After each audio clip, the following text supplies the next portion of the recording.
Dead in the Dining Room. A Moorecliff Manor Cat Cozy Mystery, Book 1. Written by Leighann Dobbs. Narrated by Hollis Mccarthy. Chapter 1.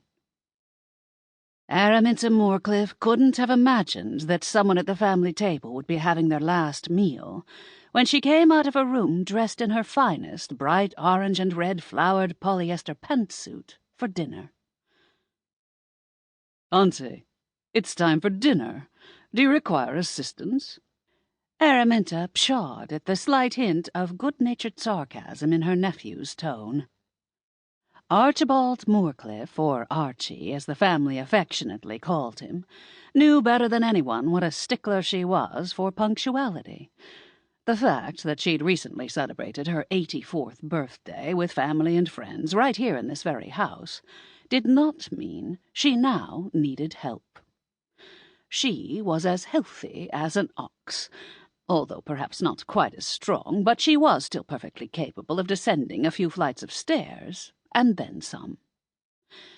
Doing just that, with Arun and Sasha, her two Siamese cats, marching haughtily along beside her, she met her nephew in the grand two-story foyer at the foot of the stairs.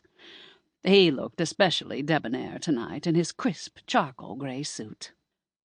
Though Archie had attained a shock of silvery hair at each of his temples sometime during the past decade, to Araminta he looked very much like his late father, which meant he was still quite striking.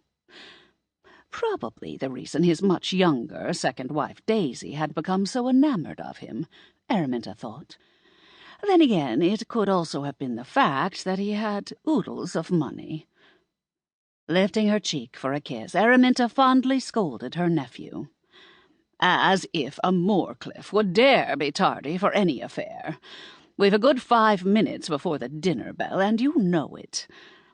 Araminta leaned out of his slight embrace and frowned. Something was amiss in the foyer. Now what was it? Araminta was a keen observer, and prided herself on that. She knew precisely when things were off, and something was definitely off here. It might have been the way the cats were prancing in front of the door to the dining room, their tails straight up in the air. The other times they'd done that had foretold a disturbing event. But no, that couldn't be it. Surely nothing upsetting could happen right in the Moorecliff dining room. It was more like something was missing. Daisy.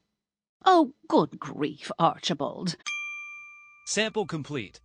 Ready to continue?